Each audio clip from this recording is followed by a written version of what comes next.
Hello. How's the audio?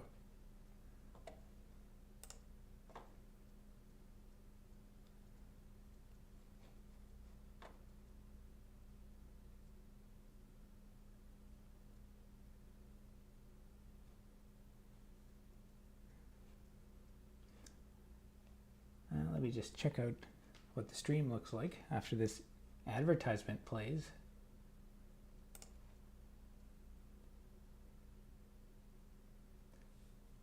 Actually, I don't think I adjusted the audio.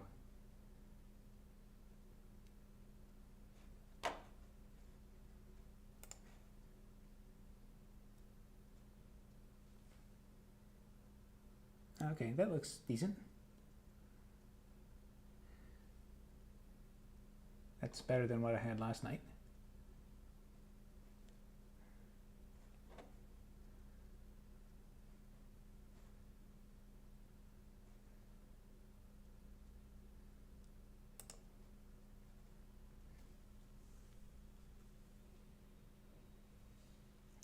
Oh, there goes my computer fan.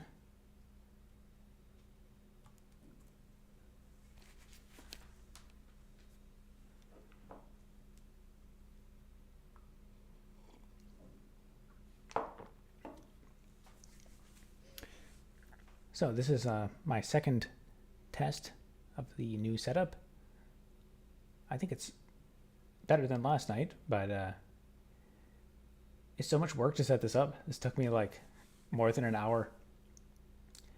I ordered another USB capture card, but the way I'm actually capturing the screen is I had to. I spent like hours today messing around with Fedora trying to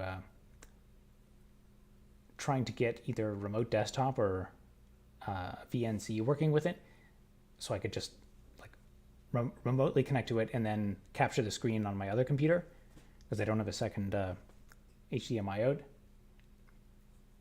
But I just kept getting problems with Wayland, and every single VNC server or client wouldn't work. And then when I'd search for like how to fix the problem, they would just have suggestions on like just use this other VNC client. Which college degree do you have? I have a software engineering degree.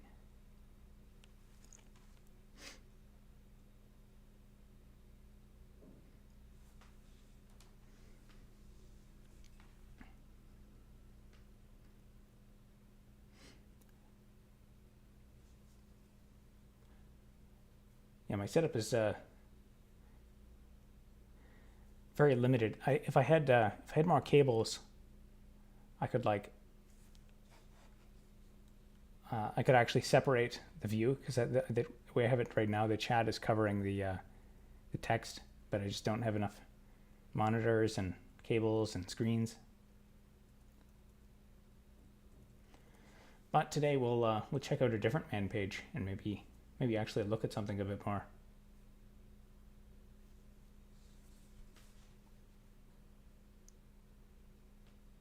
Wave.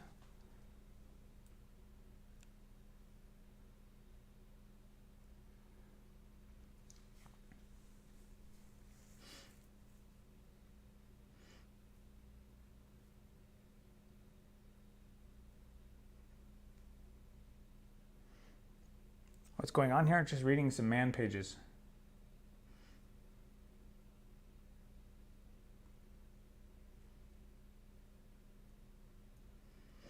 So my next YouTube short,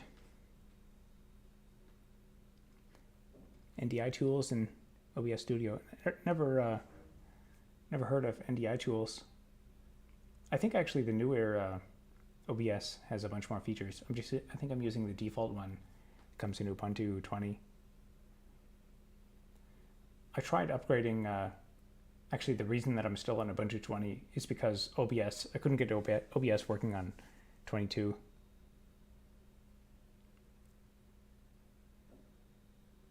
Is there a man page for the man command? Of course there is. I've heard. I mean, from what I've heard, there's lots of new development on Wayland. So maybe maybe it is possible now to get it working without too much work, but I just had one bad experience, and I'm like, I'll just wait, 6 months, a year.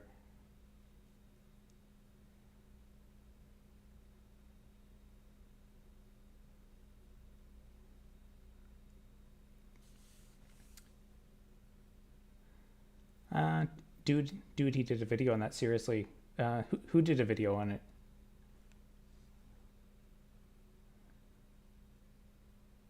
Type man.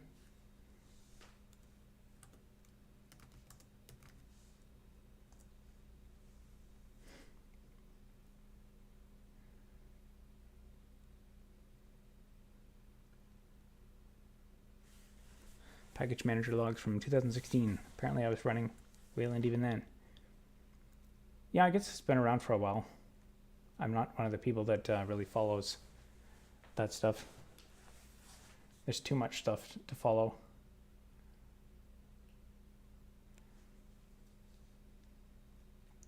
Yeah, here's the man page on man.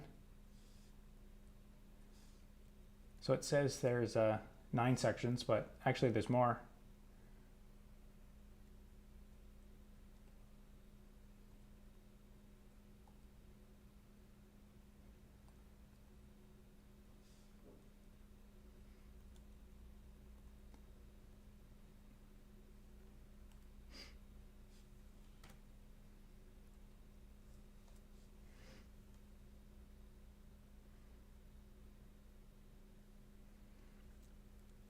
I did actually I did a video on the Linux from Scratch project recently.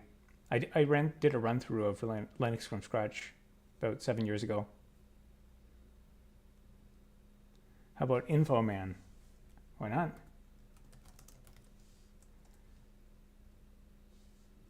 Oh, command not found.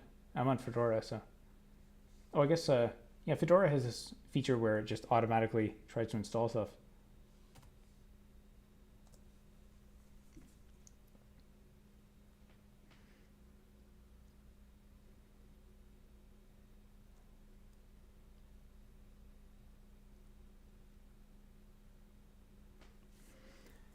Yeah, those the microchip videos those are quite a bit of work.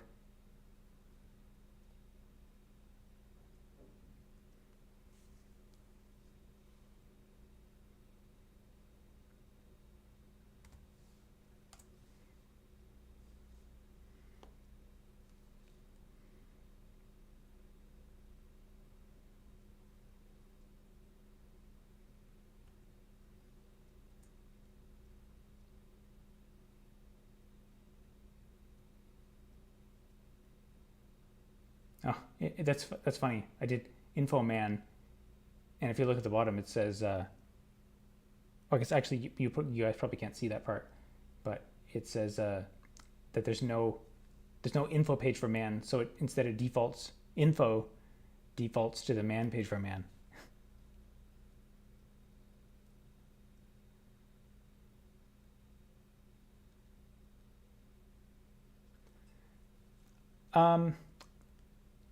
If you search for, I think I titled it "My Failed Linux Distribution." So it's one of my last few videos. It was yeah, within the last week.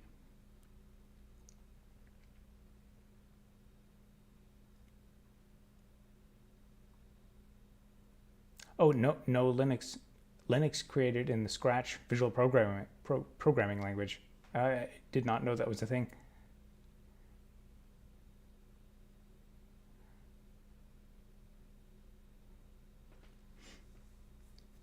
Yeah, the microchips up close are awesome. I just can't get enough of looking at that stuff.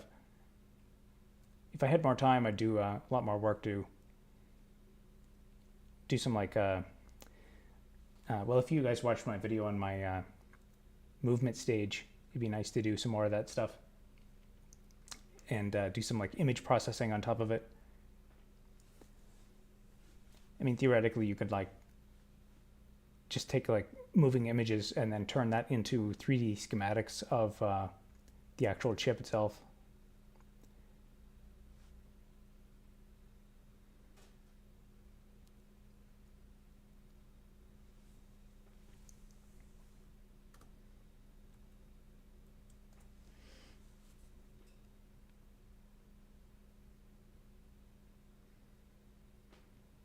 Do you ever have time to see how cool the manual pages on BSD? No. I guess I've been, there's too much stuff to look at. I've kind of just stuck to my narrow lane.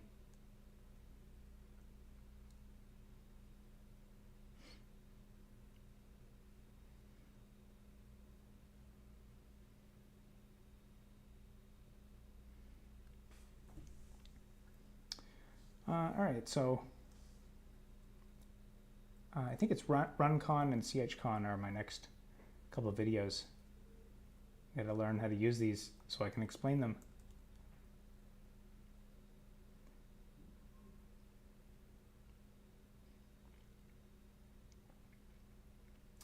Have any of you guys worked with SELinux?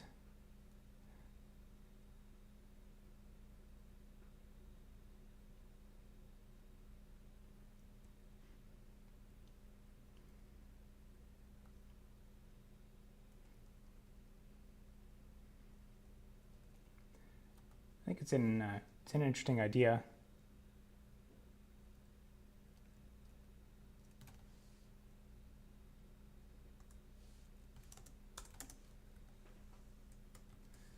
You have this like -Z that you can run on everything, and then you get extra information about what was it? Labels, level role type.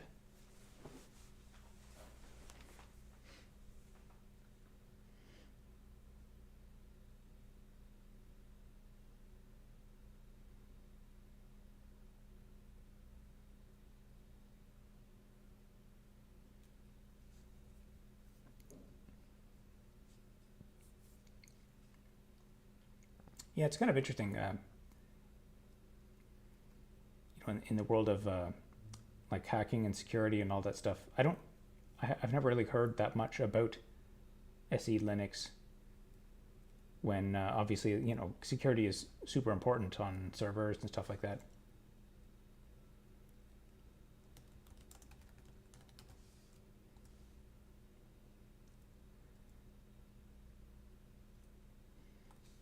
So let's look at that file.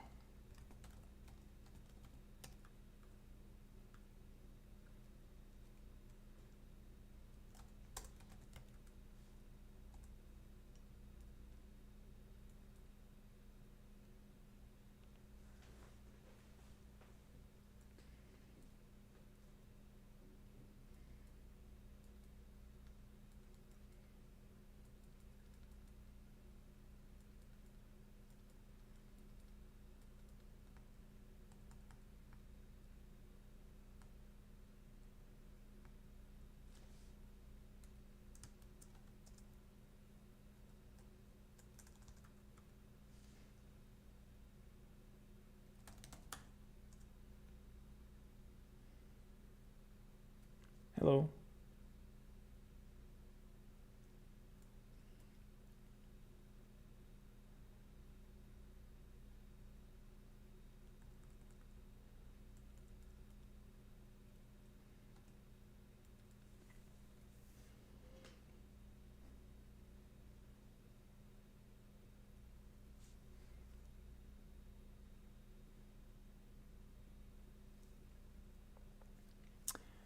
What keyboard do I use? Right now, I'm just using a laptop keyboard.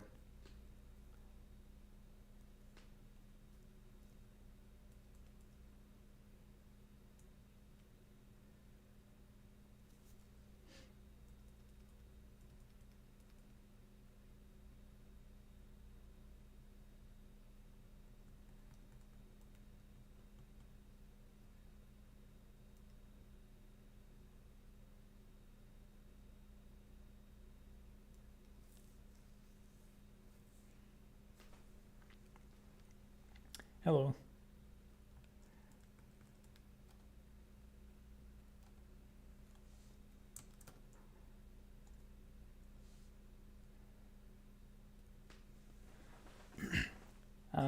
Track points. I'm not familiar with that term.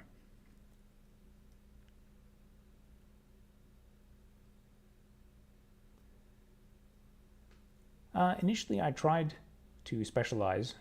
The theme that I had encountered a lot before was basically every company that one of the main things I did for them was build some sort of analytics dashboard. So then I tried to pitch myself as like I could work with visualization tools and charting libraries and stuff. But I found that it was difficult to communicate that, because like I would talk to customers and customers would have a need, a specific need, and I would recognize that it's like basically they want some sort of dashboard and something to visualize or control something. But when I said that I work on building analytics dashboards, I've just found that messaging was hard to explain. I'd explain to people stuff a lot, and they'd be like, "Huh, that's." And I found it just made more sense to talk to people about what they needed. And I found the main thing was basically every client has something totally different. And for the most part, like even when the client tells you what they need, when you actually get in and look at the software, they need something completely different. Like they think like, oh, I just need the back end of this thing developed. But then you get into the project and you find that, or they'll say like, we just need the front end, but then you get onto it and the APIs, the endpoints are not finished. They're full of bugs and stuff. So then now you're working on the back end when they originally said we want you to do a front end. Coolest thing is you can set up files, permissions to be append only. Oh, that's neat. Even root can't delete a file.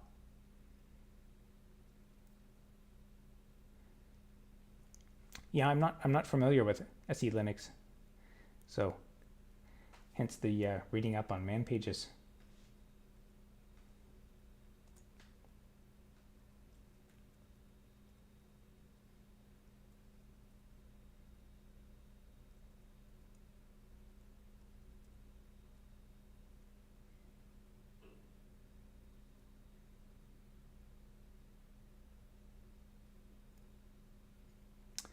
Oh, the red buttons in the middle of ThinkPad keyboards. Oh, I forget what they do. I had a ThinkPad.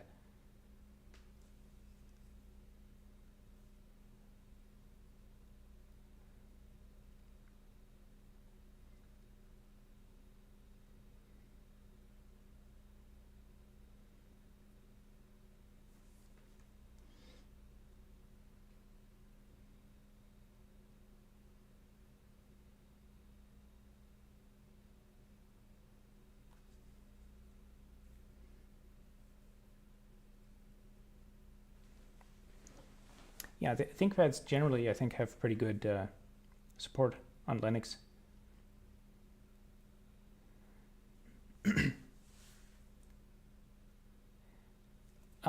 It's supposed to be Alan Turing, Kurt Gödel, and that one was supposed to be Ada Lovelace. I actually hired an artist to make them from scratch, but I suggested to her make them look kind of anime.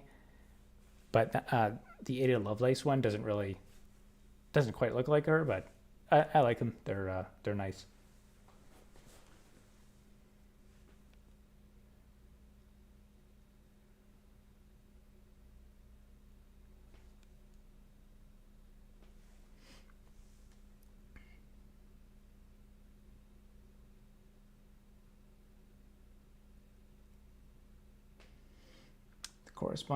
Corresponding policy configuration for each such policy must be installed in those directories. So let's see what's there.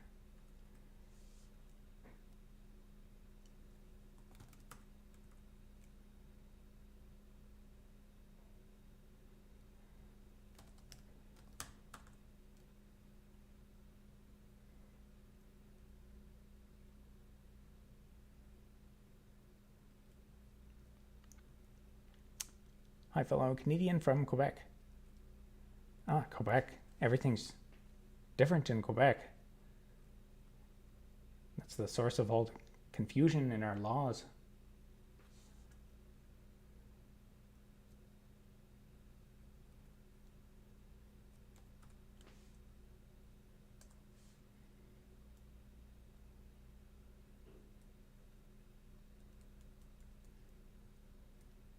What is happening? I am reading the man page.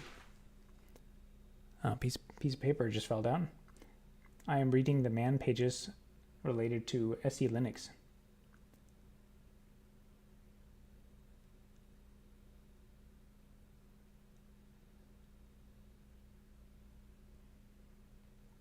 Yeah, I never realized how much everything is different in Quebec until I started doing business stuff. But it's like literally every single thing. There's some exception. This is a Canadian show. Ugh. Is that a remark of disgust?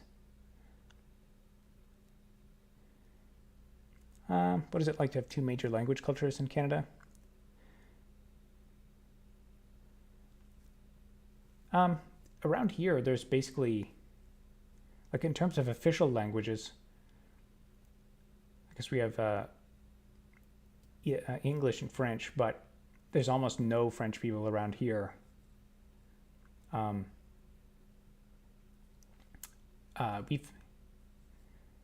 don't know, our demographics have been changing substantially in the last few years.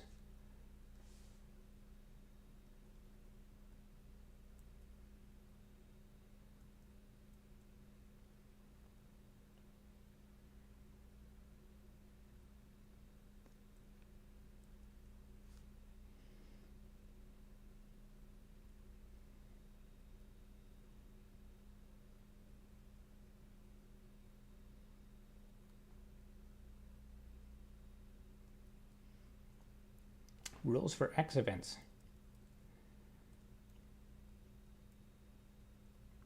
Yeah, man, this setting up and configuring SELinux in the first place must be like a nightmare.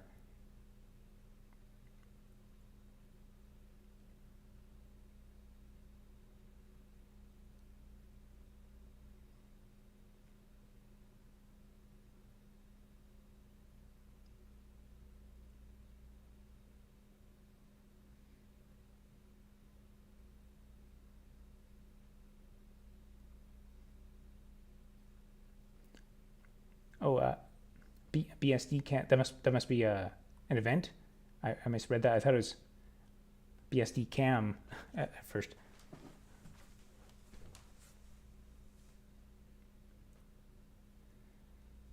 Single subject policies. When policies are being applied.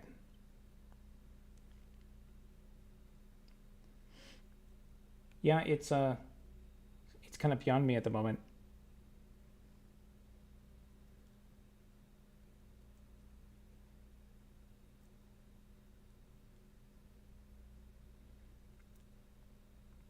I don't know. I probably won't be attending any conferences. Not a lot of spare time at the moment.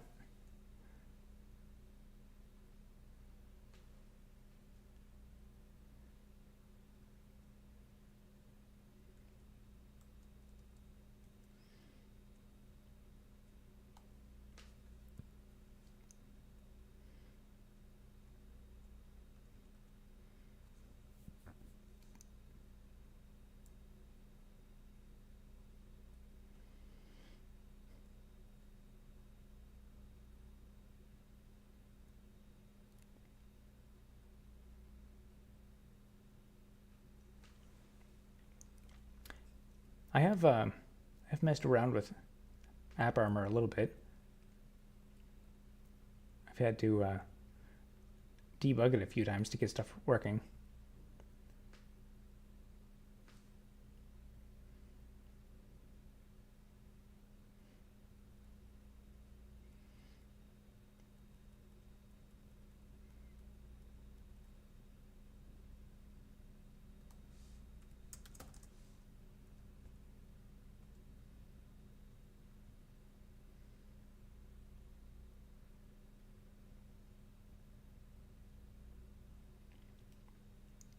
Yeah, all of these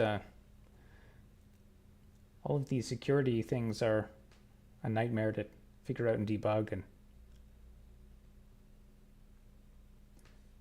I think they'd probably be a lot better if there was like more like visualization tools to give you feedback on like why something is denied access.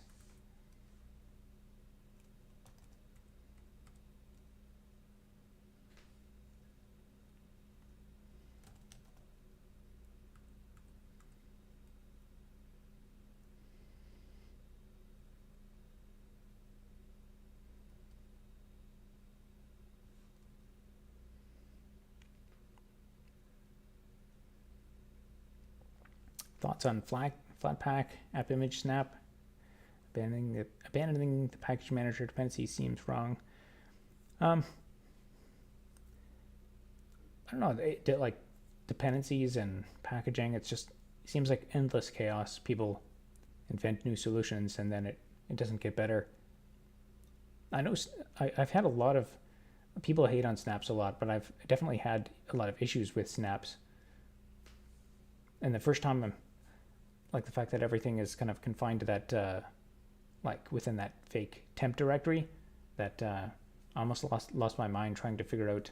It messes things up in Chromium sometimes when I try to, like, if I'm on a web page and I try to go find a file, it's just not there because I can't access the file system.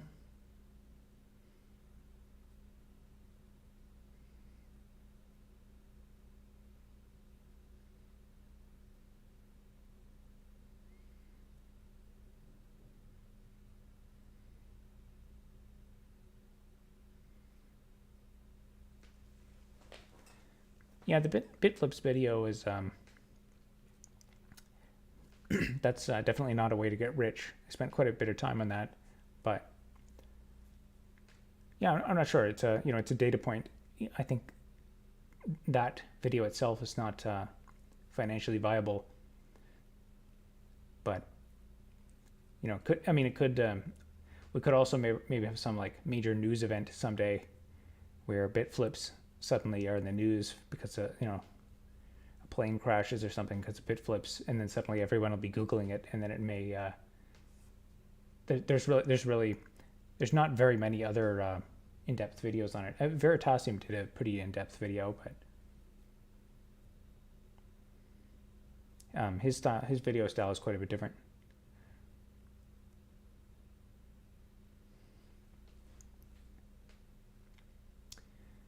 Yeah, I think it's probably good to do like, maybe a few of those, because like maybe do some videos that are like the loss leader videos, but those are the some of the ones that don't make money are also the ones that like actually convert people. They're the ones that make people want to join a membership or something, or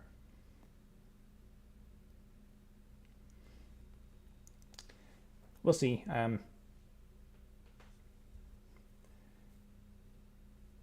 It definitely seems like video content and stuff. YouTube is the growth of YouTube is kind of insane compared to everything else. So it's the fastest. If you want to start a small business, I think it's like one of the number one ways to just market yourself.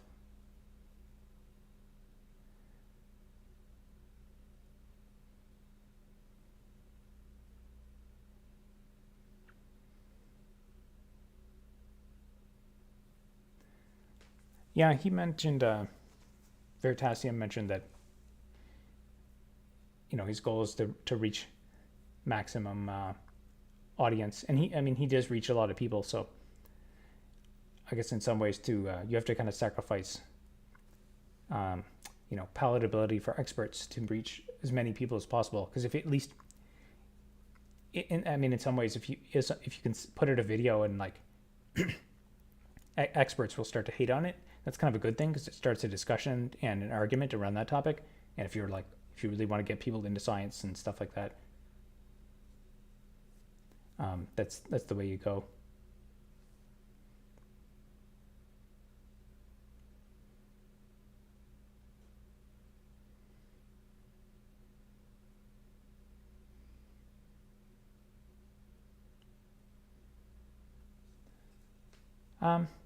False statements. I'm not aware of specific false statements in his videos, but I know he had I don't know what was it? His video on like the speed of electricity or something. A lot of people argued about that. which that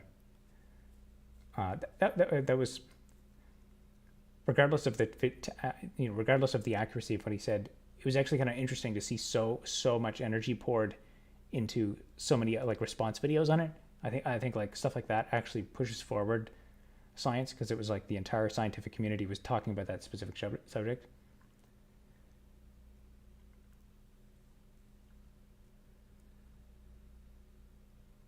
How many Linux commands are left?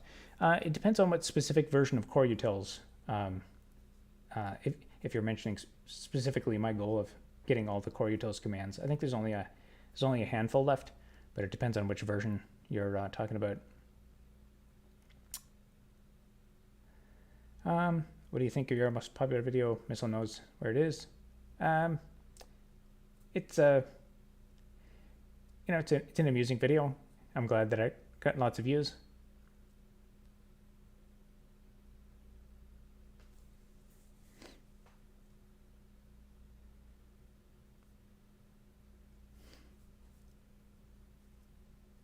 Your content on GNU utils Scold. Thank you. Yeah, there's a lot of those videos are, a lot of those commands are, the reason I thought it was, a decent investment is that like nobody is doing videos on those. There are some videos, but they're really old and a lot of them are not very good. And those commands are so old that they're going to be like ubiquitous. So it's kind of like a long tail subject that I can get a monopoly on. Creating a Reddit account, posting our links to videos. I used to post my stuff on Reddit, but Reddit's a weird platform, because people used to get like super hateful about, there was the anti self-promotion thing, and there was a few times I posted stuff when people were like, no self-promotion here, but now people have like their own subreddits, and I don't know, Reddit's a weird platform. I mean, I do look at Reddit for, it's good for a few specific subjects, but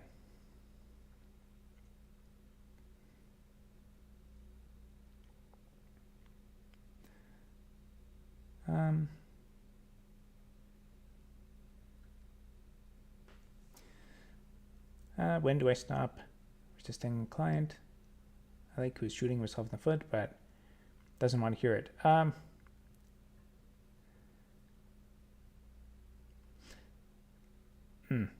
That's a good question. Yeah, I mean, you have to figure out like, sometimes if you call them out on stuff, that might damage the relationship that you have with them. But sometimes, I guess you have to ask the question like, what if you don't call them out on it? Is their business going to fail because of it? And sometimes, like, if you don't make the conversation awkward, it's going to get really awkward when their whole situation fails. Using Redshift in the wild. Nope, never used Redshift on my own. Have you seen Veronica Explains? Cool channel by Linux Sysadmin. I think I've seen that channel. I don't think, maybe watched a couple of videos on it, but shorts are very useful. Thanks. No problem.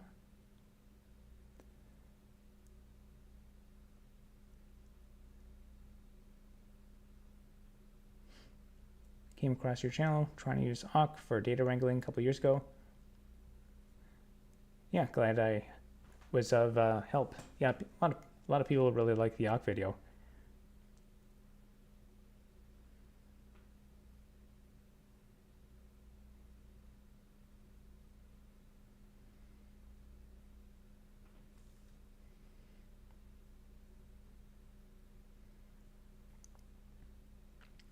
Yeah, the ed command is an interesting bit of history.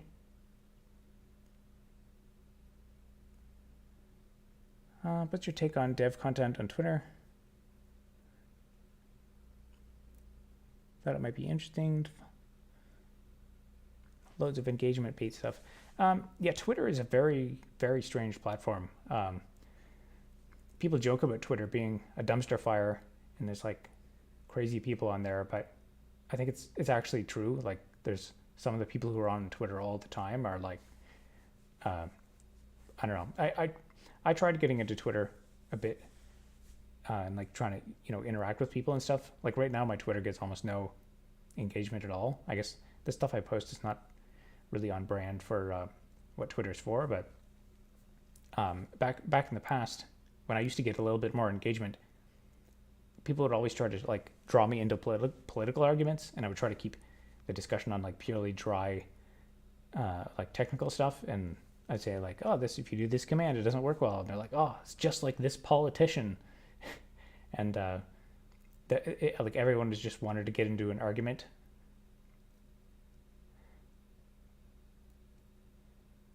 Yeah, I don't know. I should. It's kind of dawned on me that if I want to get big on Twitter, get a Twitter following, I need more unhinged. I need to just like, as soon as I think something, post it on Twitter, and then get everyone really mad.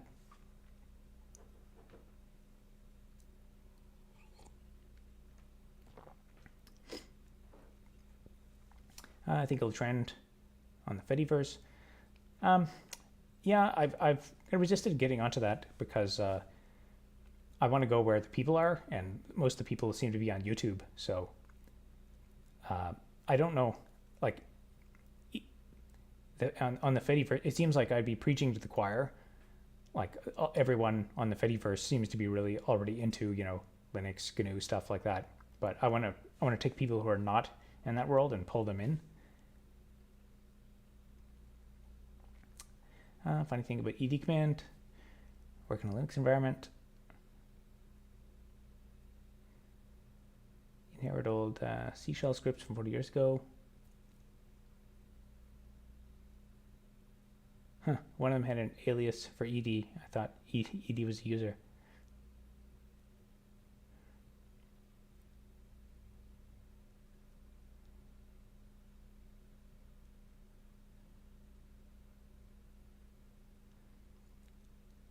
Hollywood command is your favorite command?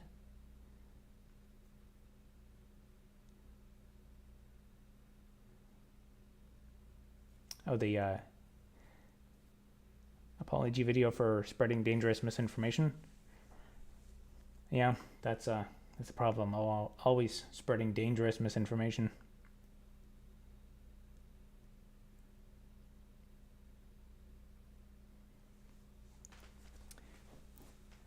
Yeah, Twitter is like I said, it's weird. I almost kind of wonder if I'm like shadow banned or something on those platforms, because when I ran, I used to have a lot more engagement on Twitter, and like everyone these days is like, oh, I'm being shadow banned or being suppressed. But I do kind of think, like I ran, I had that community post about which is your favorite implementation of the hostname command. And on Twitter, I only got one response, but I got like hundreds of responses on YouTube, and it just seems like YouTube is where all the growth is, which kind of sucks because if I get banned on YouTube, then that's it.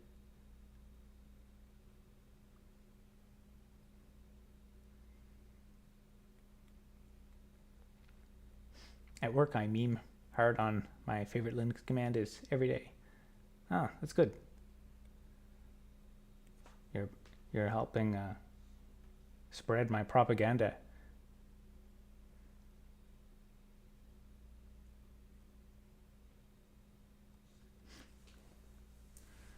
I found your take on NVIDIA, Amazon pretty interesting. Similar take in a large gambling company. Yeah, and the experience I had, I guess not everyone had that experience, but it's that was my experience. So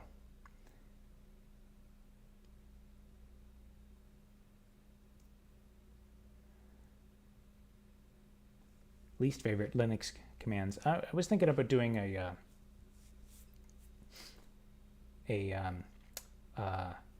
tier list video, but I'm still catching up on stuff. I have no shorts videos done right now. Have you considered Odyssey? It's from what I understand, that's not how you get the maximum reach. It's not where everyone is right now. And the main thing YouTube does for me is just like, it gives me that reach. Like I just went live. I've never live streamed before. In the last one, I think I got up to 40 concurrent viewers. Now I'm at 34. So it's, I don't know what it is about YouTube, but YouTube just pushes my content.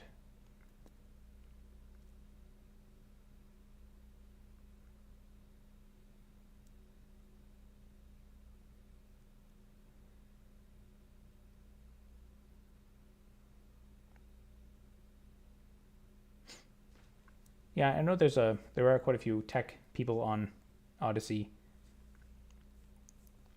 I have backups of all my videos, so.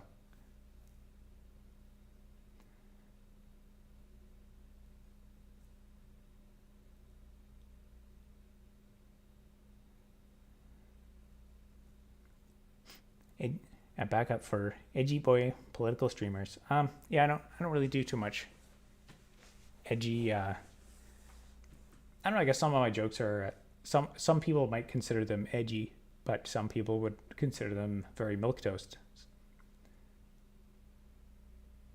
Maybe someday my video about spreading dangerous misinformation will get taken down.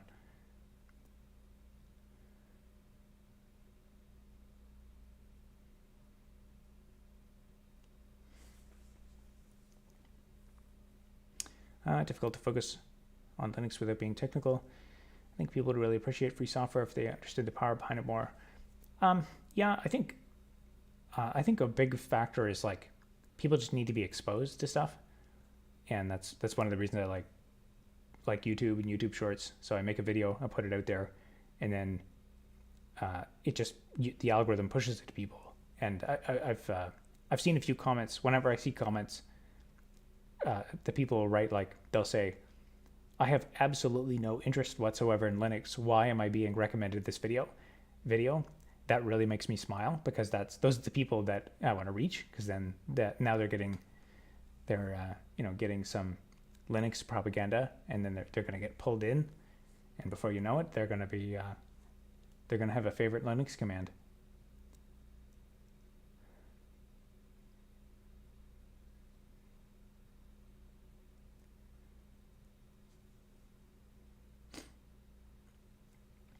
YouTube incentivizes small streamers to grow their streaming side of the business. Same reason they give better revenue cut and bitrate.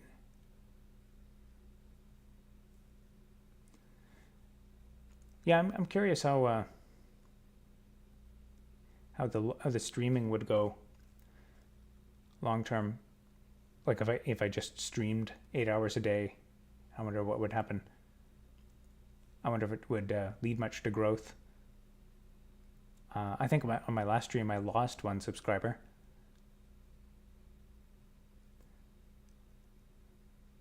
Big Hum left.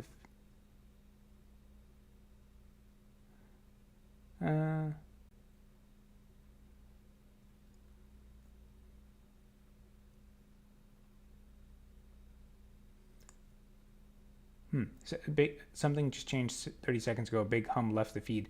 Does that mean there's an audio artifact or something? Is it good right now? There was a big hum in the background.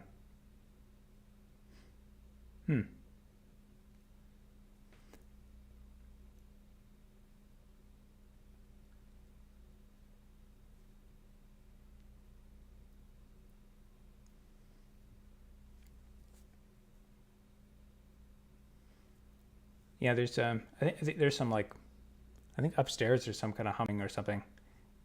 I think the audio is okay, I think, for now.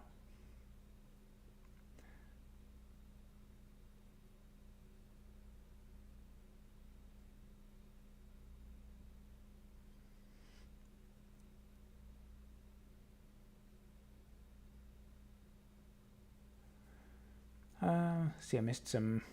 If you're trying to go viral, I think you should ramp up your brand on ultra dry subtly backhanded statements and use them as reverse hot takes. Yeah, I think that's decent advice. It's a lot of work to like the writing, the script writing of that stuff is takes a lot of work.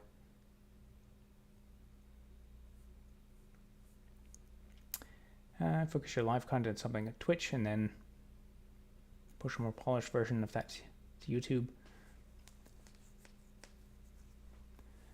Yeah, there's a lot of ways to approach this whole business model. I think there's certain ways to do things where you can like create multiple types of content at once. Like I think one thing that works pretty effectively is people do a live stream, and then that gets turned into shorts, and the shorts act as like a funnel. Whereas right now, I think like it's not much in this that you could make a clip out of. But if I was doing something more exciting, then you could clip it, and then that would get millions of views.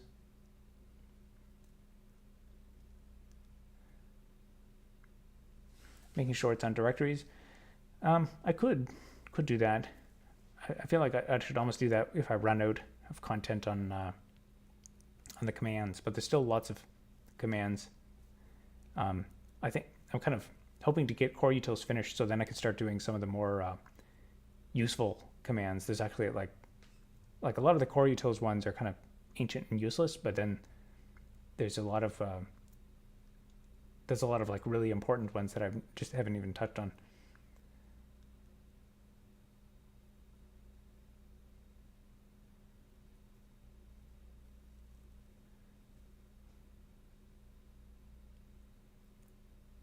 Sys and proc, definitely good to go over. Yeah, actually, some of those things, like I know about those directories, but I'd have to research them a lot.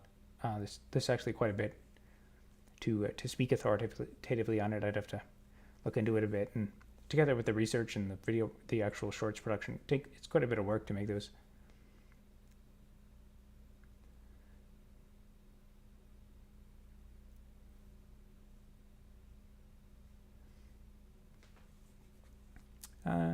Think about why Primeagen is so popular is constant hot takes. Your hot takes could be way more cerebral and subtle. Yeah, it's a lot of work. It's a lot of work to strategically make hot takes.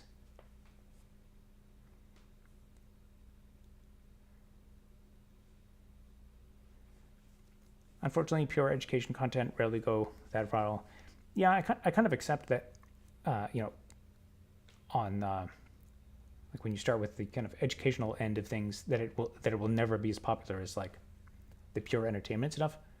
But I think that's fine, because like in the economy of ideas, when you go to learn something, like when you go to learn a given command, you don't really have an option. Like it doesn't matter how boring it is, you have to find it somewhere, and so someone has to make the best video on the mk nod command.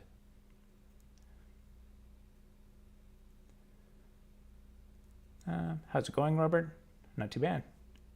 Your on-camera persona is brilliant. I've worked with professional actors in film and modeling who are dead fish in comparison. Oh, thank you for the compliment.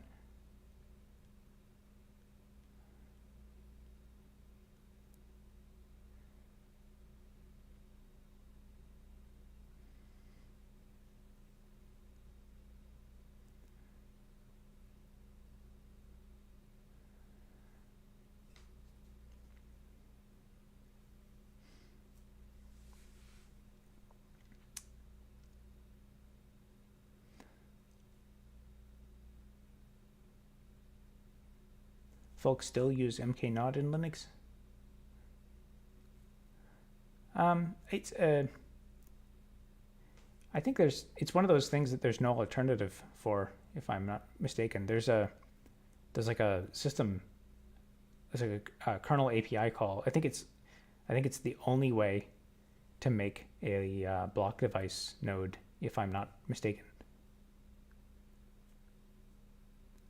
Do a video on Temple OS. I've been thinking about that for years. I don't know. I guess I've looked into it, and I think other people have done Temple OS way more justice than I could.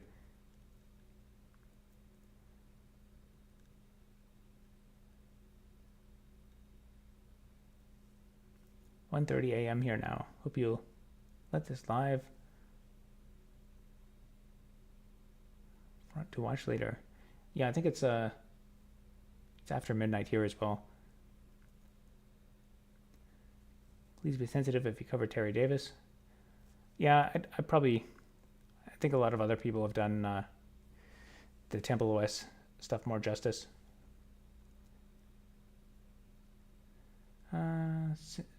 Temple, the mknod command, not so much. There's vdev and vdev. Okay. But you still need mknod syscall if you're writing a driver. Yeah, there's so much knowledge that's out there. Like people ask me, like, really, people assume that I know so much about Linux and that I have all this like infinite knowledge about writing drivers, but I've never actually written. I've never contributed to the kernel. I've never like written a driver. I think I've like downloaded driver source code, and I may have worked on something where I had to tweak some driver parameters and stuff like that, but like actual kernel development is so much. There's so much to know, especially about like every different subsystem and stuff. Do a live stream on Temple OS and make 20 shorts out of it. That's one option. There's thing is, it's like millions of things that I could do, but all of them take time. Do unbashing Windows by paying and nothing but compliments. Yeah, I think I was I had been thinking about maybe doing some brutal criticisms of Windows, or like Windows compared to Linux. Like there's a pretty specific. I wrote an article about this, about if you do like send to compressed archive on Windows, if you zip a folder, it'll just delete. It just omits some of the I think it's the second folder that starts with a dot. It just won't be in the archive when you extract it, and so it just like deletes, loses some of your files when you think you're backing it up. And comparing that to Linux, which just, stuff like that has worked since forever.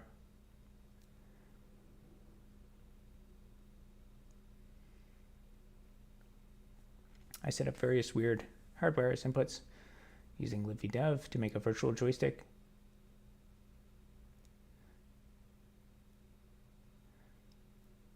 Yeah, stuff like that is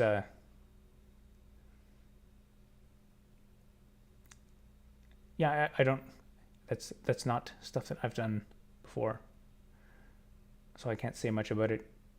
Don't be afraid to speak your mind.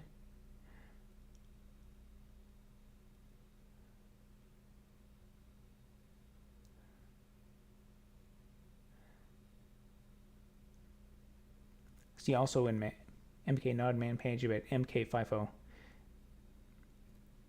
Yeah, I think mknod does some of this. I think mknod can do most of the stuff, or all the stuff that mk50 can do. Do Windows Audio Manager. Windows manages sound.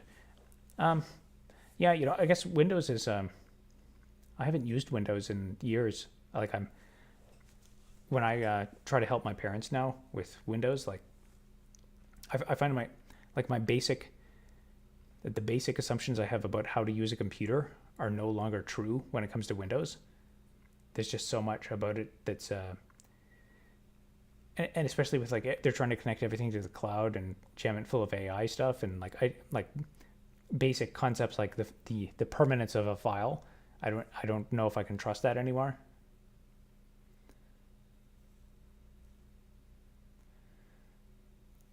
Zip is apparently a bad file format as well. Yeah, I think it's pretty non-standardized. really like your content. Love your commentary on employment and honesty over YouTube revenue. Just don't get lost in sponsors. I probably won't do any sponsors. Yeah, it's unlikely I'll do sponsors. I probably will do clickbait videos. I think the existing ones are pretty. They're like clickbaity, but I think they're not too bad. They amuse me. My own thumbnails I find them very amusing, and probably do similar ones to that. As long as people click on the video and then they start to watch, and then they can make a different assessment.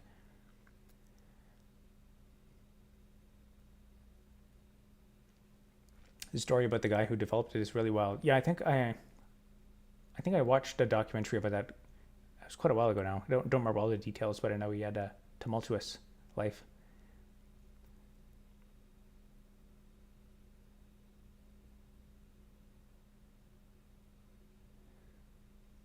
Howdy, hope you're doing well. Yep, I'm still alive. Windows 11 recently added sudo command in PowerShell. Huh. Interesting. Yeah, like it's hard to keep up with everything. So I'm just gonna I'm gonna focus on knowing a narrow subset of stuff well, instead of trying to branch out. FIFOs are cool. SELinux has doors though, which is a nicer IPC system. Yeah, I experimented with FIFOs a little bit. I've never really used the MK FIFO command, but I had a project recently where I used it, and I kind of regretted it. It just ended up being annoying to use them because I think to read from it, you need something else has to be blocked trying to write to it. I think, and like you can check all these flags and stuff.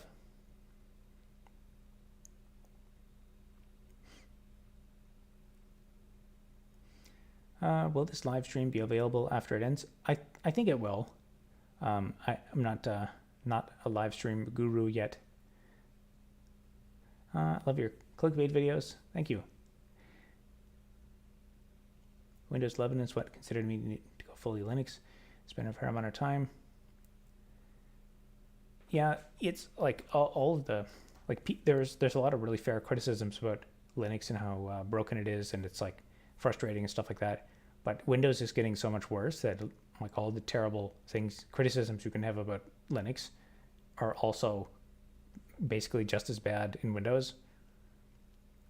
And there's also like so much less certainty. Like in Windows they automatically upload stuff to the cloud all the time now. And I looked up the Ringway Manchester guy and ended up going down the rabbit hole on railways being used as electric low frequency signals trend.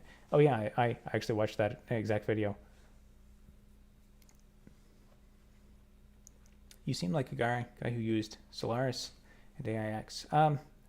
No, I never used SELinux. I think I worked at a company years ago that used. Actually, I think in my university, I think they had SELinux machines the first year I was there, and then they kind of just went away after that.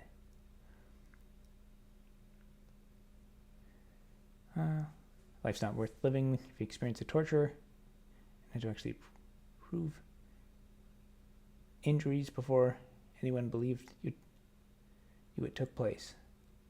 I'm not sure how to put that in context, but I do the opposite. I'm interested in learning PowerShell now. Yeah, I mean, businesses swear by Microsoft stuff. They're like, it's still tons of people that pay lots of money for Microsoft software. So there's the business world uses it a lot still.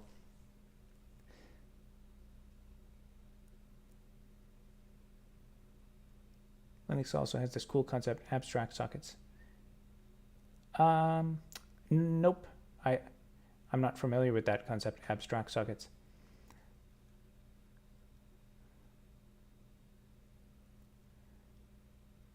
My favorite command is awk. That's a good favorite to have.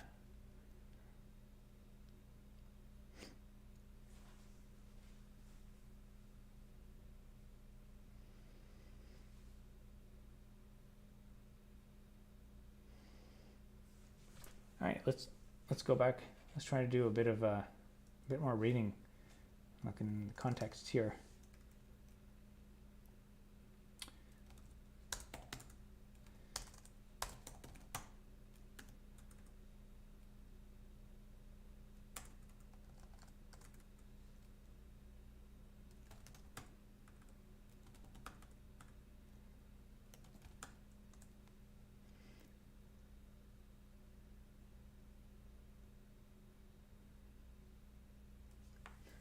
Do you think that TLDR man pages are useful? I've never used them. I guess they're probably useful. I guess the idea is that they're shorter.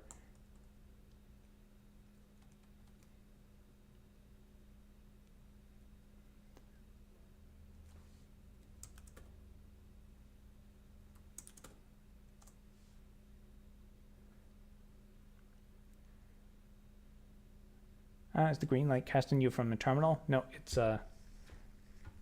actually I can't see. I think that went into the frame, but anyway, I got some lights here.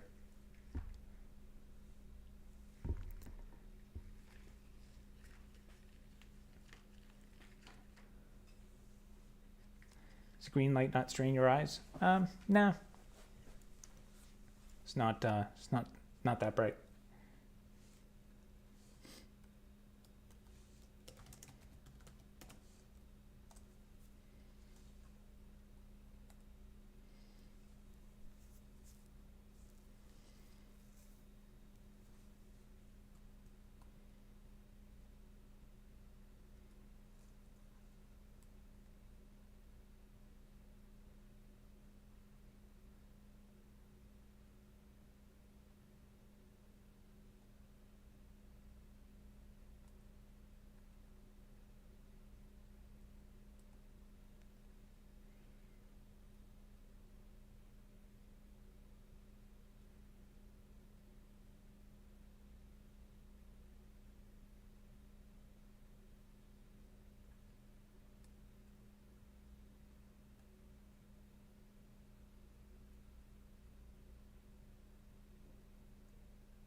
I like the green, who are the faces, pictures on the wall. One is Alan Turing, one is Kurt Gödel, and the other one is supposed to be Ada Lovelace.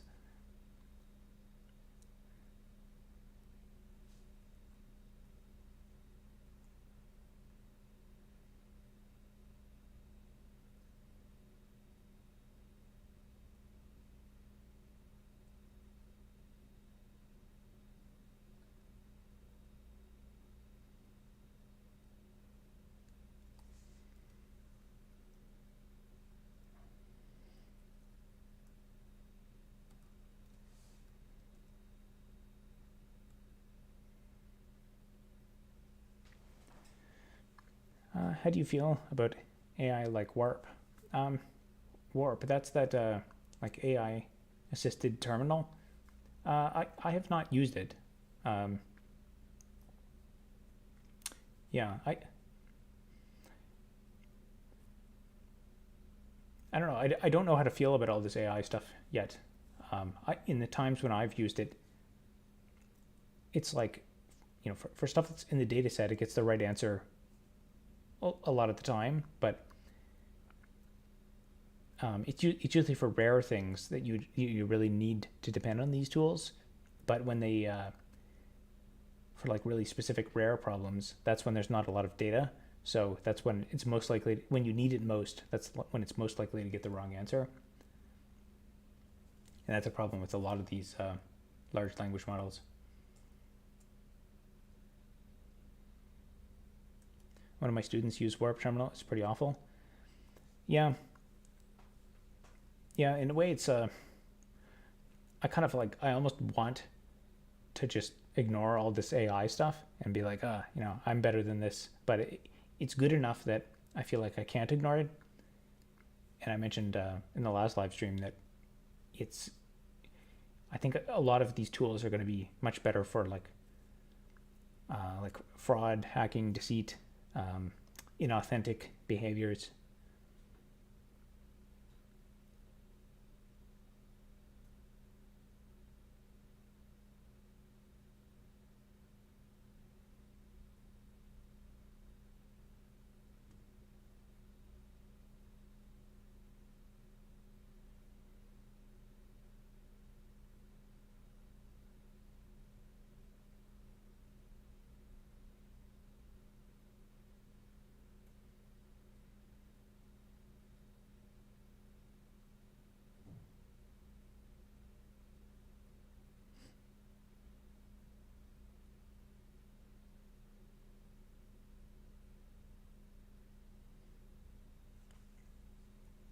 There's a hot take video title. I don't know how to feel about this AI stuff yet.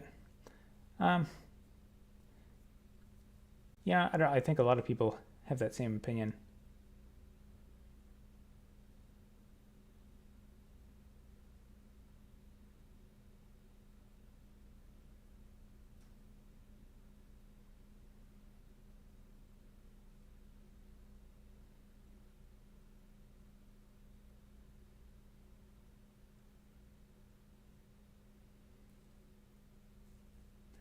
To me, your videos have content, therefore not clickbait.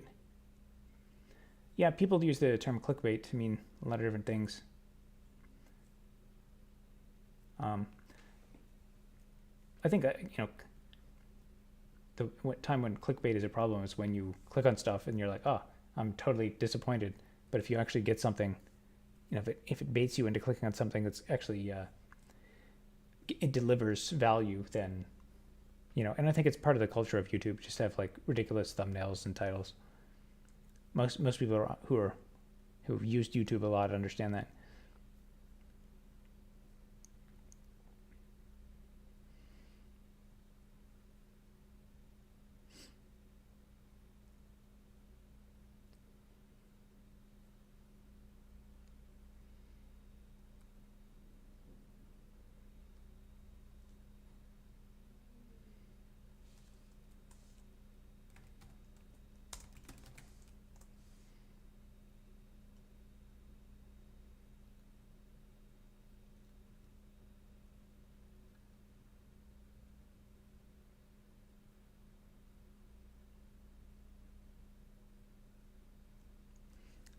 Bad clickbait is about dishonesty. Yeah, I have to agree.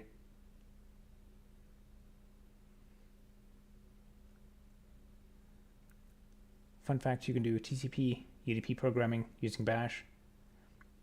Yeah, I remember there's a Bash syntax for that. I haven't used it much. I forget exactly what it does.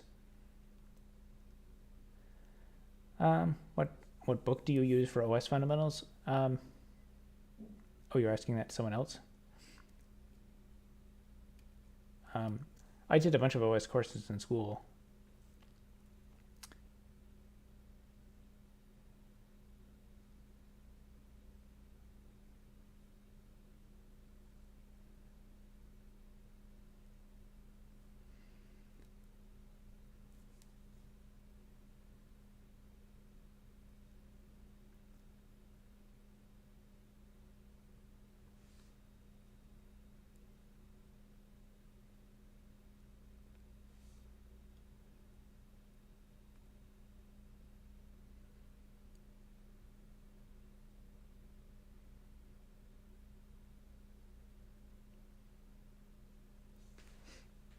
Here's the hot take of the night. PowerShell is not bad.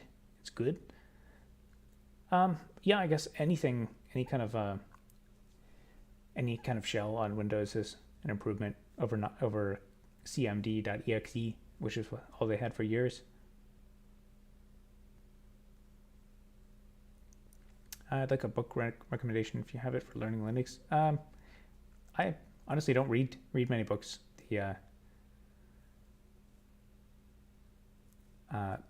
The internet and video is pretty much a substitute for everything now.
What software are you using for streaming? I'm using OBS. And I kind of have a very haphazard setup here, as I don't have enough cables and monitors.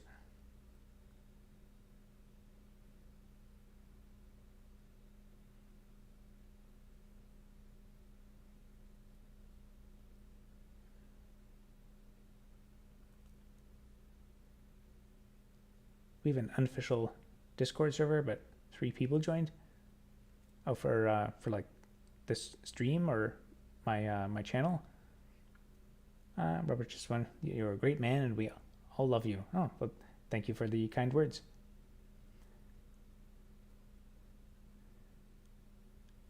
Your thoughts on Minix? I don't have any.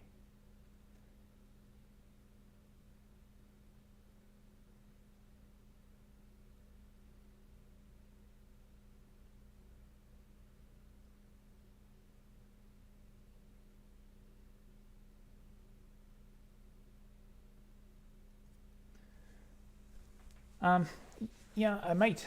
That's a thing I've been thinking about doing, making some kind of, community setup or something. But for now, it's, maybe in the future when there's when I've got even more subscribers.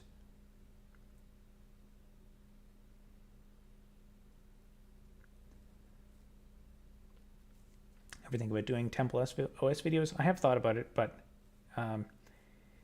it's I think other people have done more justice on it than I could. Like some people have really taken the time to learn it and like written software for it and stuff, and it's just too much of a rabbit hole to go down that other people have beat me to it. What's your take on the XZ backdoor situation? It's a pretty crazy exploit. Honestly, in a way, I'm kind of surprised that there's not more attacks like that happen more often. Because there's so much open source software out there that people are it's just like one overworked person trying to maintain.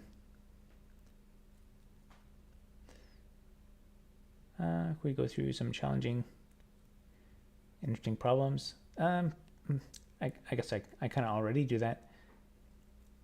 Green is as aesthetic as heck. Thank you. I figured I should try to be on point to see if it helps with the click-through rate.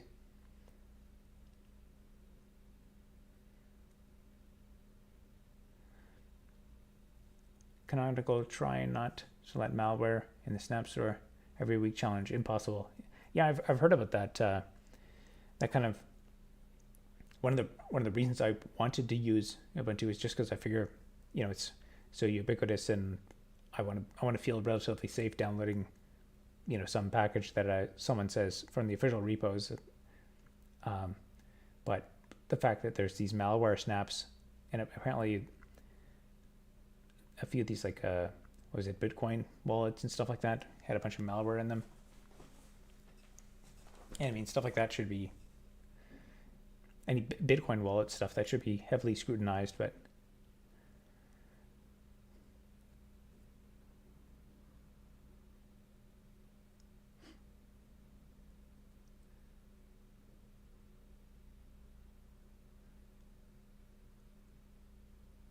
any tips on getting faster in Vim? The only thing that comes to mind is, in general, Vim is like almost like a grammar. Like there's like where Emacs is very much like there's a really random, arbitrary set of keystrokes to do something, and you kind of memorize them. Whereas Vim, there's more of like you're almost like constructing sentences. Like to select inside tags, it's VIT. To select inside quotes, it's VI double quotes. And if you try to learn it as a grammar, it's a set of things you can use to construct sentences. SnapStore is as trustworthy as Arch. User repository probably less. Yeah, I think we really need a revolution in package management.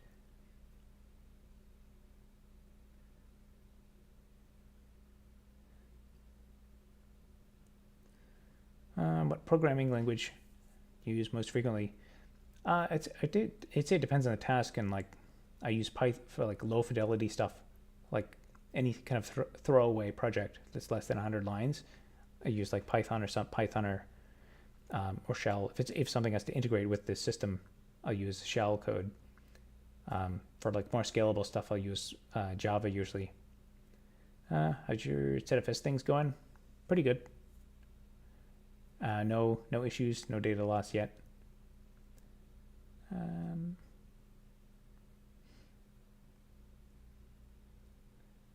Good night, Rob. I'm sleeping. Have a good night.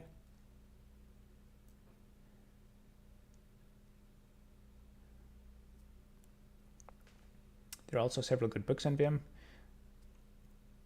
Yeah, books are a lot of work to read. You can't put a book on 2 times speed. You can use Vim key bindings. Yeah, I've pretty much stuck with command line Vim all these years. I still do my Java development in Vim, but it's I've been looking for like an alternative to get me something to get feedback on, like what do you call it? I need like a language server, but I've been looking into that and I haven't found a great solution that seems to be super well supported. Turing, and who is behind you? So that's supposed to be Alan Turing, Kurt Gödel, and Ada Lovelace. NeoVim. Touch typing helps. Online cheat sheets. Yeah, those are always good. Yeah, every once in a while, I think there was a Stack Overflow post I read. They had like a big long list of like Vim hacks, or like really specific. Even actually a cheat sheet almost doesn't do it justice, because there's certain really specific things that if you know them, then you'll like remember them specifically. Like that one, but VIT to select everything between 2 matching XML tags. I'm a weirdo. I use Vim on Windows. One thing that stops me from making it to VS Code is it's hard on Windows to set up language server for Vim. Yeah, I've seen some that's like random GitHub repos where you can pull other people's like Vim plugins and stuff, but that's not having to tweak that stuff. I don't really know how to use those very well.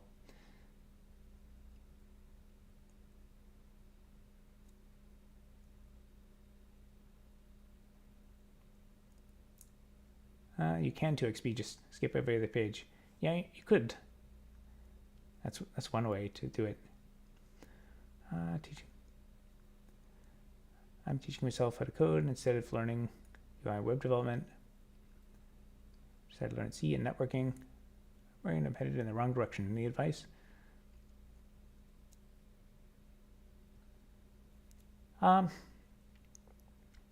That's a good question, but it's a difficult question to answer. Like web UI stuff, that's what most companies seem to want to hire for, and like to make the big bucks today. But at the same time, that knowledge goes out of date fast. Like whatever framework you learn, whatever JavaScript framework you're learning, probably won't exist in a couple of years, or it'll be like a different version. I'd say probably like networking is some of the most useful, the most like broadly reusable, because the networking stuff is not going to change much. C is also good, but it depends if you want to do like embedded or those are pretty different ends of the spectrum.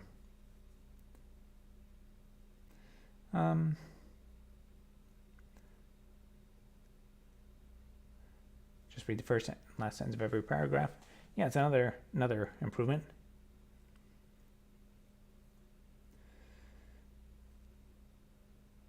Nice, excellent aesthetic. Do you have any projects you're working on? Today I was trying to learn about some SELinux stuff. But other longer term projects, I have a bunch of videos on those, my longer term projects that I posted over the last 30 days.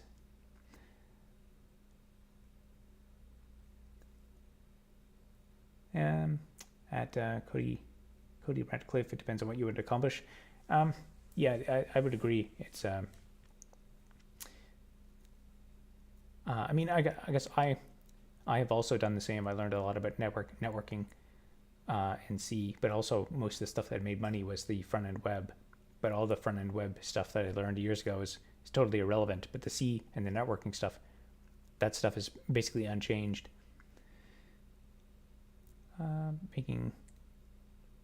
I'm always a little wary of using a non-default set of key binding and applications on my work machine. Yeah, same here.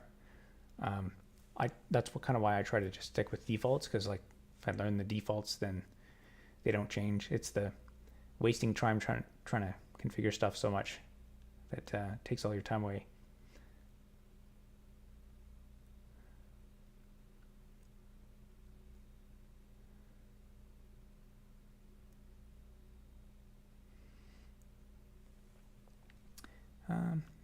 If you want to be a systems programmer, then learn C.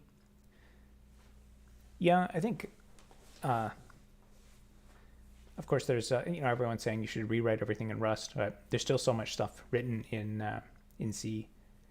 There's some people that seem to think that C is going to be completely extinct and we're going to be all on Rust, but I think for purely embedded systems, like there's certain things in embedded systems that I really do not see Rust replacing.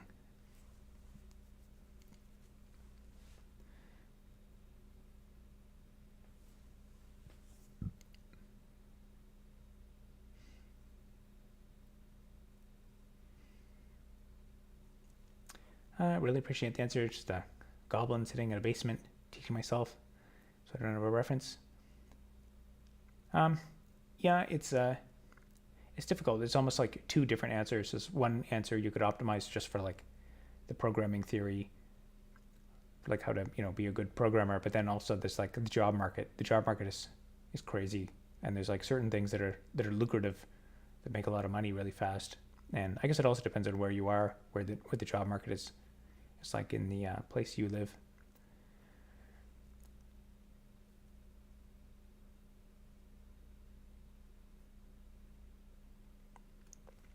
People always make fun of JavaScript, but like I don't know why is TypeScript better if I can just do JavaScript efficiently.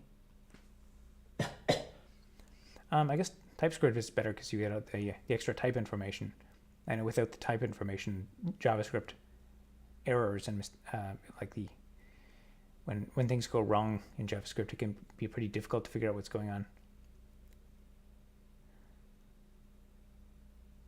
Getting late. Good night. Love you. Have a good night. Even Fortran is still around. Yeah, there's some niche things that are going to be around forever, but the job market for Fortran though is pretty small now.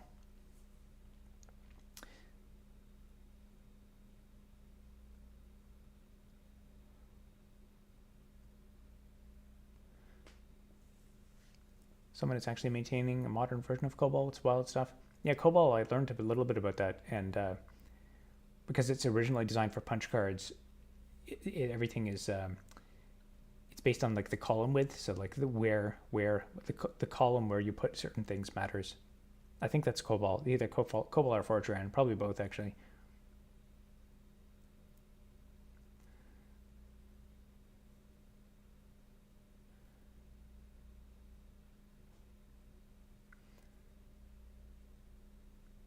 I'm 36 and changing careers. What's your previous career?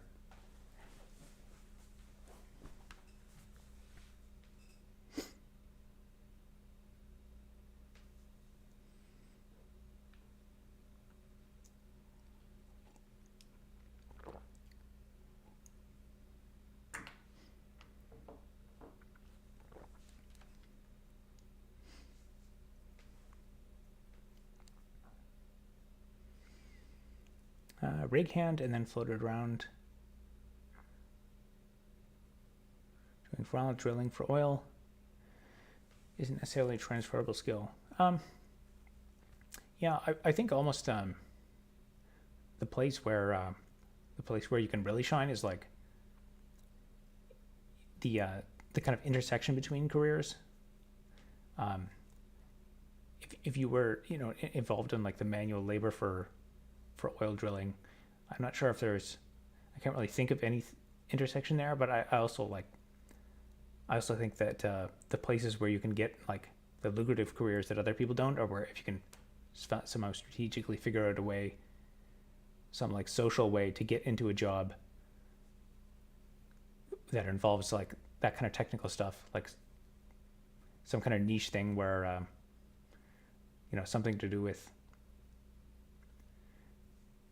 something that no one would think about, like where people are like on site entering information into a computer, doing like test drilling or something like that. Someone who has to like have the technical expertise, but who also has the practical experience of like knowing how to drill. Like those are those kinds of weird niche jobs that make like insane amounts of money. And if you just happen to be at that perfect intersection of careers, you will immediately jump ahead of everyone else if you're just on site and you have on site experience. Because just software development by itself is not necessarily useful. You need to like write software that can do useful stuff in a given domain.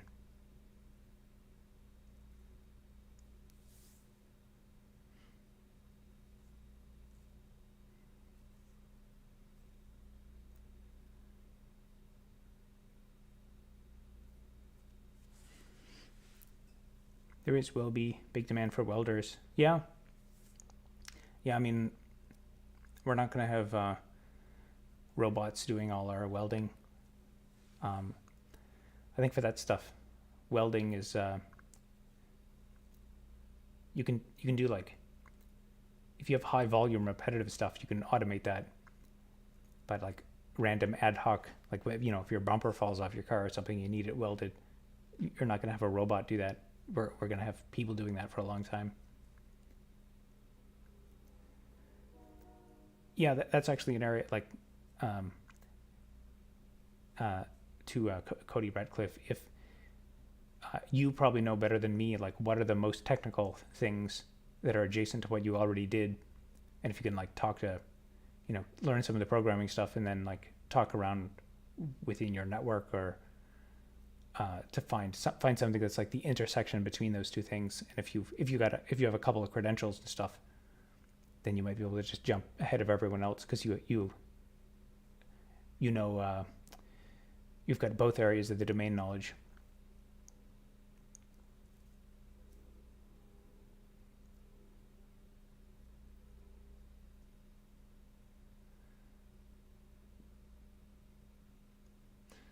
Me, when I realize I'm actually more cost efficient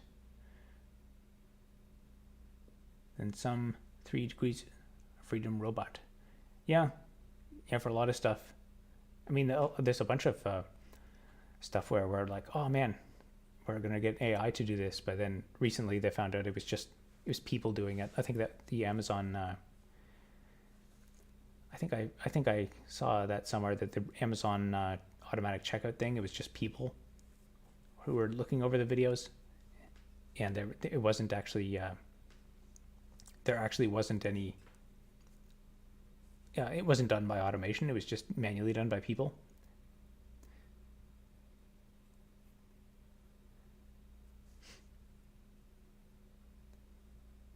What's the name of the stream chat? I think I called it my my favorite live stream or something.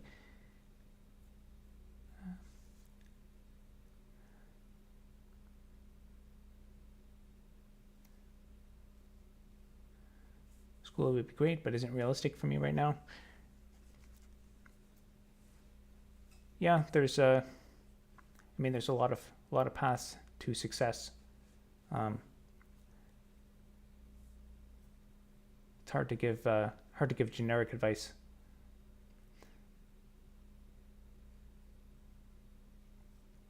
It was automated, but the failure rate was huge.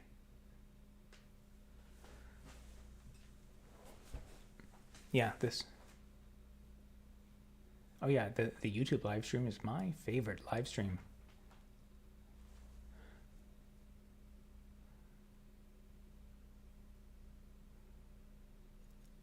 Are squirrels the most charming animals? I guess.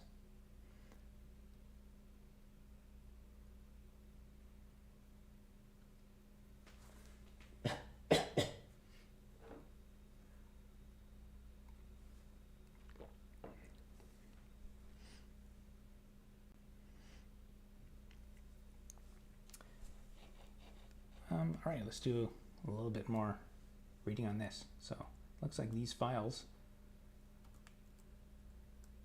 in this directory, sysfs SELinux, are just empty.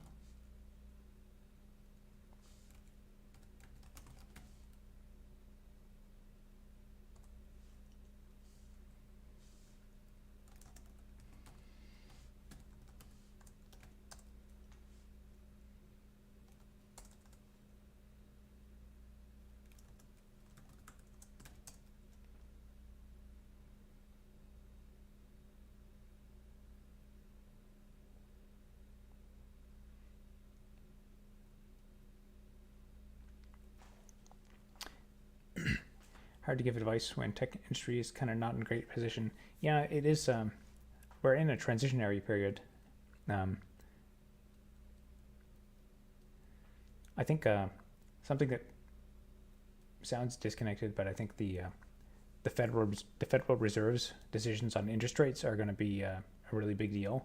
If the Fed decides to keep interest rates high, there's going to be a prolonged period where a lot of the previously unprofitable software companies go bankrupt, and that'll probably be good in the long term. But if they lower interest rates dramatically, then we'll get probably a lot of the crazy tech stuff. That'll all come back. And so it really depends on, everything is about interest rates. And there's also the US. In the US, they changed tax policy so that I think you cannot, for software development salaries, you have to depreciate them over a few years. So that's I think a major difference. So many ghost job listings where I'm at. Yeah, I've been hearing about that. There's I think it's on both ends too. Lots of people getting applications that are just written by AI. It's like it's awful. So much wasted time.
Are you in States now? I think you mentioned you're Canadian. I'm in Canada right now.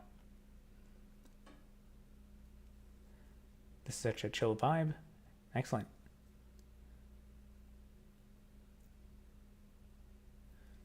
Do you really have a green light? I do have a green light. It's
have you covered the wall right finger commands? I did a video short on the pinky command, and in the pinky command I talked about how its origin is from the finger command. Do you have any personal projects you're working on right now? Yeah, I have a bunch of projects. I did mention a bunch of them in my videos over the past 30 days.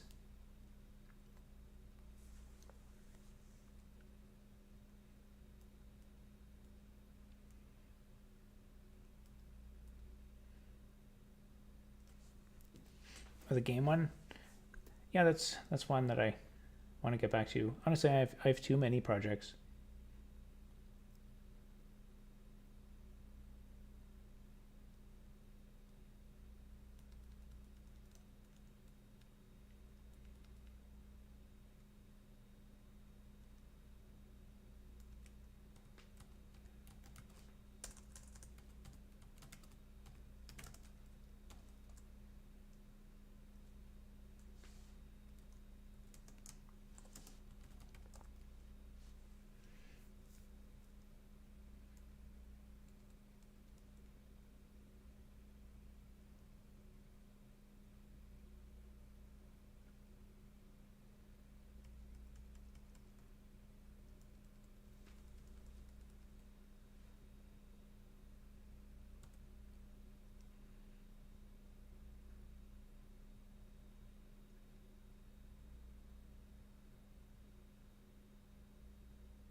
We have a large network with LDAP integration, so everyone knows how to use Finger. Do people still use Finger in your organization?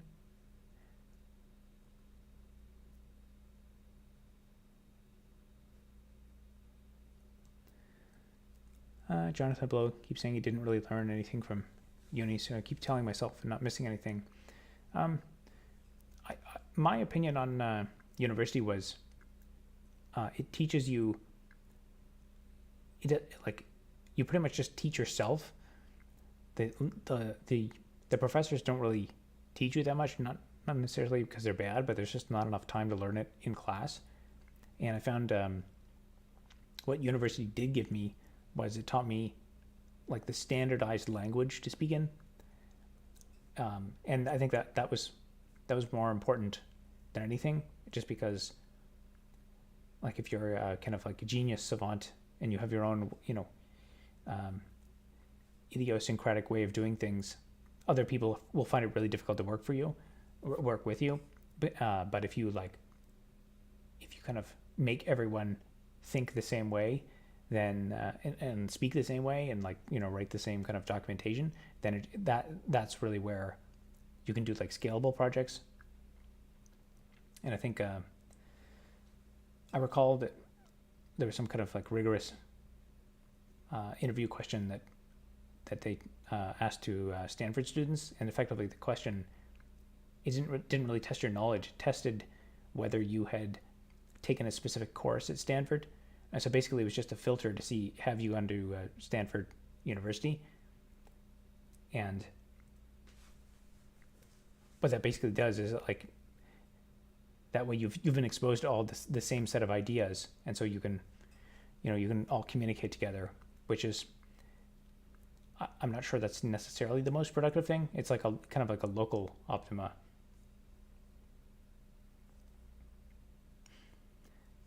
Yeah, I would say, I guess it's kind of, it might be a bit easier, probably a lot easier now, because like you can just go on YouTube and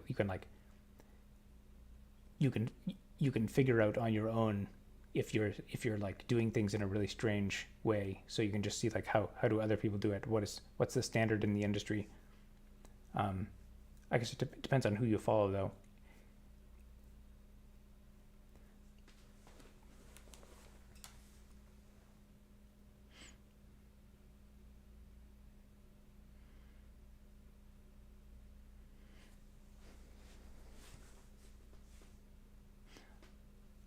I studied electrical engineering, so no time for socializing, and we actually learned something.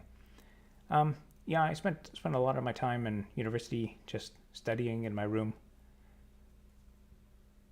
Learned lots of stuff. I didn't do a lot of learning in lectures. I found solving problem sets, that was that was where it really started to click on me.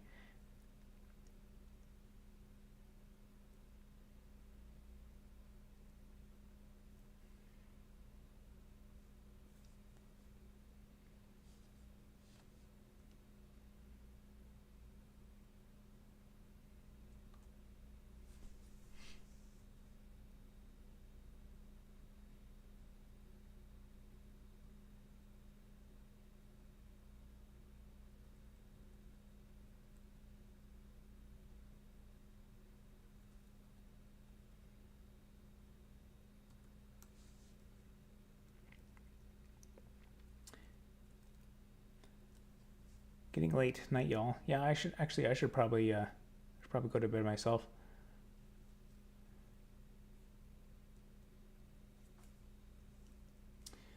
Yeah, I find it's difficult to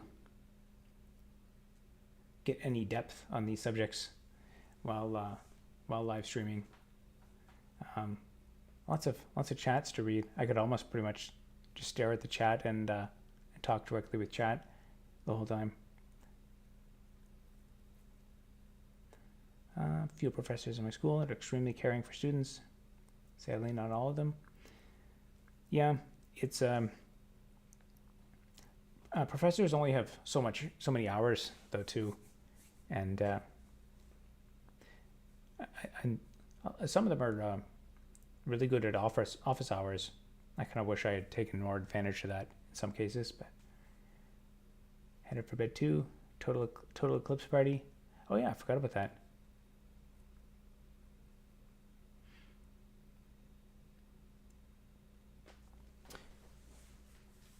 Yeah, I think maybe I will call it a night as well. I think this stream was slightly better setup than the last one. Yeah, I'll have to brainstorm on how to up the ante for the next one and make it a little bit more entertaining.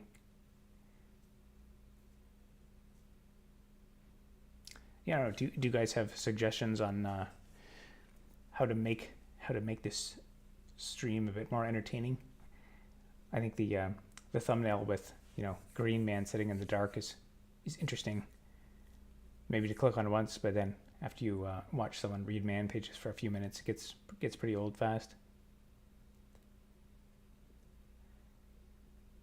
Can you save the stream with option to generate subtitles? I guess. I'll see.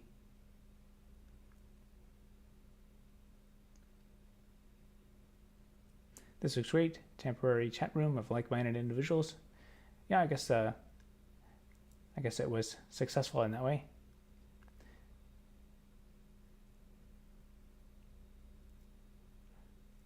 Sure, I'll take a look.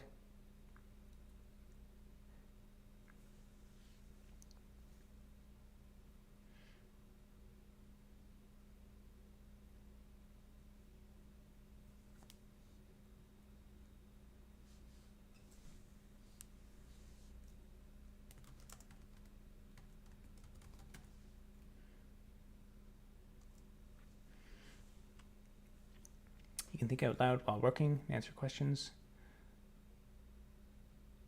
every 5 minutes, and then chat. Yeah, it's hard. I have to, like, when I get into something, I want to just do it 100% for hours. But then when I look at chat, I'm like, oh, I got to just keep talking to chat forever. It's a whole different way of working.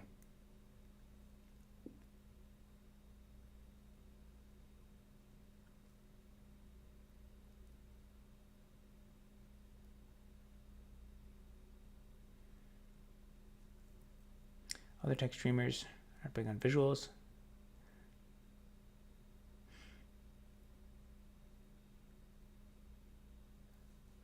Yeah, there's only so much you can do with the terminal.